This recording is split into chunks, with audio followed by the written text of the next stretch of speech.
ಮೊದಲದಾಗಿ ನಮ್ಮೆಲ್ಲ ಸ್ನೇಹಿತರಿಗೆ ನಾನು ನಮಸ್ಕಾರ ತಿಳಿಸ್ತಾ ಇದ್ದೀನಿ. ಮುಂದೆ ಬರುವಂತ ಗಣೇಶ ಚತುರ್ಥಿಗೆ ತುಂಬಾ ಜನ ಲೈಟಿಂಗ್ ಬಿಸ್ನೆಸ್ ಅಥವಾ ಲೈಟಿಂಗ್ ಐಟಮ್ ಪರ್ಚೇಸ್ ಮಾಡ್ಬೇಕಂತ ತುಂಬಾ ಜನ ಅನ್ಕೊಂಡಿರ್ತಾರೆ. ಹೊಸದಾಗಿ ಬಿಸ್ನೆಸ್ ಮಾಡ್ಬೇಕು ಅಂತಾನು ಅನ್ಕೊಂಡಿರ್ತಾರೆ. ಹಾಗೆ ನಾನು ಈ ತರ ಪ್ರಾಡಕ್ಟ್ ನಿಮ್ಗೆ ನಮ್ ಕಡೆಯಲ್ಲಿ ನಿಮ್ಗೆ ಬೆಸ್ಟ್ ಕ್ವಾಲಿಟಿಯಲ್ಲಿ ಸಿಗುತ್ತೆ. ಬ್ರೋ ತೋರಣ ಎಷ್ಟು ರೇಟ್ ಅಂತ ತುಂಬಾ ಜನ ಕೇಳ್ತಾರೆ. ಸ್ನೇಹಿತರೆ, ನೀವು ಒಂದು ತೋರಣ ಪ್ರೈಸ್ ನೀವು ಕೇಳ್ಬೇಕಂದ್ರೆ ಯಾವ ತರ ನೀವು ಕೇಳಿದ್ರೆ ನಿಮ್ಗೆ ಎಕ್ಸಾಕ್ಟ್ ಆಗಿ ಪ್ರೈಸ್ ಹೇಗ್ ನೀವು ತಿಳ್ಕೊಳ್ಬಹುದು ಅದ್ರ ಬಗ್ಗೆ ನಾನು ಈ ವಿಡಿಯೋ ಮಾಡ್ತಾ ಇರೋದು. ಅಂದ್ರೆ ಇದ್ರ ವಿಡ್ತ್ ಬರುತ್ತಲ್ಲ, ವಿಡ್ತ್ ಎಷ್ಟು ಬರುತ್ತೆ, ಮೇಲ್ ಯಾವ ತರ ಕಾಪರ್ ವೈರ್ ಯೂಸ್ ಮಾಡ್ತೀವಿ, ಪಿಕ್ಸೆಲ್ ಯಾವ ತರ ಕ್ವಾಲಿಟಿ ಪಿಕ್ಸೆಲ್ ಯೂಸ್ ಮಾಡ್ತೀವಿ, ಅದ್ರ ಮೇಲೆ ಈ ರೈಟ್ ಅನ್ನ ಚೇಂಜ್ ಆಗ್ತಾ ಹೋಗುತ್ತೆ. ಹಾಗೆ ಇನ್ನೊಂದು ವಿಚಾರ ಏನಂದ್ರೆ ಪ್ರತಿಯೊಂದು ವರ್ಕ್ ಅಂದ್ರೆ ಇಲ್ಲಿ ಲೇಬರ್ ವರ್ಕ್ ಯಾವ ತರ ಇರುತ್ತೆ ಅದ್ರ ಮೇಲೆ ಪ್ರೈಸ್ ಕೂಡ ನಿಮ್ಗೆ ಚೇಂಜ್ ಆಗುತ್ತೆ. ನಿಮ್ಗೆ ಎಕ್ಸಾಕ್ಟ್ ಆಗಿ ಒಳ್ಳೆ 100% ಪ್ಯೂರ್ ಕಾಪರ್ ಪಿಕ್ಸೆಲ್ ಬೇಕು, ಅದ್ರ ಜೊತೆ ಒಳ್ಳೆ ಗುಡ್ ಕಂಡೀಷನ್ ಆಗಿ ಗುಡ್ ಲೇಬರ್ ವರ್ಕ್ ಆಗಬೇಕು, ಅಥವಾ ಇದರಲ್ಲಿ ಸ್ಲೀವ್ ಹಾಕ್ಬೇಕು, ಶೋಲ್ಡರ್ ಆಗಬೇಕು, ಇದಕ್ಕೆಲ್ಲ ಪ್ರೈಸ್ ಜಾಸ್ತಿ ಆಗ್ತಾ ಹೋಗುತ್ತೆ. ಅದ್ರ ಜೊತೆ ನಿಮ್ಗೆ ಒಂದು ತೋರಣ ಬೇಕಂದ್ರೆ ಯಾವ ತರ ನೀವು ನಮ್ಮ ಹತ್ರ ಆರ್ಡರ್ ಮಾಡಬಹುದು ಅದನ್ನ ಈ ವಿಡಿಯೋದಲ್ಲಿ ನಾನು ನಿಮ್ಗೆ ತಿಳಿಸ್ಕೊಡ್ತಿದ್ದೀನಿ. ಹಾಗೆ ನೋಡೋಣ ಸ್ನೇಹಿತರೆ, ನಿಮ್ಗೆ ಒಂದು ತೋರಣ ಬಂದು ಈ ತರ ಸೈಜ್ ಇರುತ್ತೆ. ಅಂದ್ರೆ ನೀವು ಒಂದು 20 ಫೀಟ್ ಅಂತ ಇಟ್ಕೊಳ್ಳಿ, ಇದು ಬಂದು 4 ಫೀಟ್ ಇದೆ.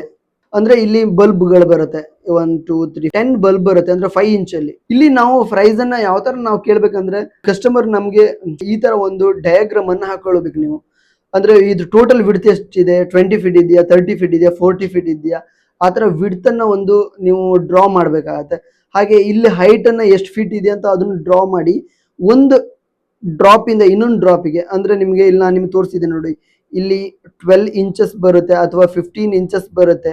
ಅಂದ್ರೆ ನೀವು ನಿಮ್ಗೆ ಎಷ್ಟು ಇಂಚ್ ಬೇಕು, 8 ಇಂಚ್ ಬೇಕಾ, ಈ ತರ ಒಂದು ಡ್ರಾ ಮಾಡಿ ನೀವು ನಮ್ಗೆ ಕಳಿಸಿದ್ರೆ ನಾವು ಎಕ್ಸಾಕ್ಟ್ ಆಗಿ ನಿಮ್ಗೆ ರೇಟ್ ಅನ್ನ ತಿಳಿಸ್ಕೊಡ್ಬಹುದು.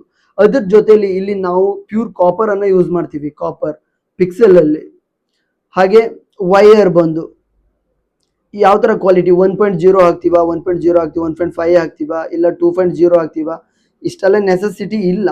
1.0ದಲ್ಲಿ ಅದರಲ್ಲಿ ಮತ್ತೆ ಚೀಪರು, ಹೈ ಕ್ವಾಲಿಟಿ ಅಥವಾ ಪ್ಯೂರ್ ಕಾಪರ್ ಈ ತರ ವೈರ್ ಗಳಿರುತ್ತೆ. ನಿಮ್ಗೆ ಬೆಸ್ಟ್ ಕ್ವಾಲಿಟಿ ವೈರ್, ಅದರ ನಂತರ ಬೆಸ್ಟ್ ಕ್ವಾಲಿಟಿ ಪಿಕ್ಸೆಲ್, ಮತ್ತೆ ಪ್ರತಿಯೊಂದು ಲೇಬರ್ ಎಕ್ಸಾಕ್ಟ್ ಆಗಿ ಪ್ರಾಪರ್ ವರ್ಕ್ ಈ ತರದೆಲ್ಲ ಇದ್ದಾಗ ನಿಮ್ಗೆ ರೇಟ್ ಯೂಸ್ವಲಿ ಜಾಸ್ತಿ ಆಗುತ್ತೆ. ಇನ್ನು ನಾನು ನಿಮ್ಗೆ ಸಂಕ್ಷಿಪ್ತವಾಗಿ ತಿಳಿಸ್ಬೇಕು ಅಂದ್ರೆ ಇಲ್ಲಿ ಒಂದು ನಿಮ್ಗೆ ಪ್ರೈಸಸ್ ನೋಡೋದಾದ್ರೆ, ಒಂದು ಪಿಕ್ಸೆಲ್ ಅಲ್ಲಿ 2 ವೈರ್, 3 ಇವಾಗ ಇಲ್ಲಿ ಯೂಸ್ ಮಾಡುವಂತ ಟೈಗಳು, 4 ಗಮ್ ಟೇಪ್, ಹಾಗೆ ಇಲ್ಲಿ ಯೂಸ್ ಮಾಡುವಂತ ಲೇಬರ್, ಇದ್ರ ಮೇಲೆಲ್ಲ ರೇಟ್ ಗಳು ನಿಮ್ಗೆ ಚೇಂಜ್ ಆಗ್ತಾ ಹೋಗುತ್ತೆ. ಸ್ನೇಹಿತರೆ, ನಿಮ್ಗೆ ನಾನು ಆಲ್ರೆಡಿ ಇವಾಗ ನಿಮ್ಗೆ ತೋರಿಸ್ದಂಗೆ ನಿಮ್ಗೆ ಏನಾದ್ರು ಈ ತರ ಪ್ರಾಡಕ್ಟ್ ಬೇಕಾದ್ರೆ ನನಗೆ ಡೈರೆಕ್ಟ್ ಆಗಿ ಡಿಸ್ಕ್ರಿಪ್ಷನ್ ಅಲ್ಲಿ ನಿಮ್ಗೆ ಇನ್ಸ್ಟಾಗ್ರಾಮ್ ಐಡಿ ಕೂಡ ಇರುತ್ತೆ, ನಿಮ್ಗೆ ವಾಟ್ಸ್ಆಪ್ ನಂಬರ್ ಕೂಡ ಇರುತ್ತೆ. ನೀವು ಕಾಲ್ ಮಾಡೋದು ಬೇಡ, ವಾಟ್ಸ್ಆಪ್ ಮಾಡಿ. ನಿಮ್ಗೆ ಈ ತರದ್ ಏನಾದ್ರು ಪ್ರಾಡಕ್ಟ್ ಬೇಕಾದ್ರೆ 100% ಜೆನ್ಯೂನ್ ಐಟಮ್ ಕೊಡ್ಲಿಕ್ಕೆ ನಾನು ಟ್ರೈ ಮಾಡ್ತೀನಿ. ಹಾಗೆ ಅದ್ರ ಜೊತೆ ಏನಾದ್ರು ನಿಮ್ಗೆ ಈ ವಿಡಿಯೋ ಇಷ್ಟ ಆದ್ರೆ ಯಾರು ಯೂಸ್ ಅಂತ ಸ್ನೇಹಿತರು ನೀವು ಶೇರ್ ಮಾಡಿ, ಹಾಗೆ ನೀವು ಸಬ್ಸ್ಕ್ರೈಬ್ ಮಾಡಿ. Thank you.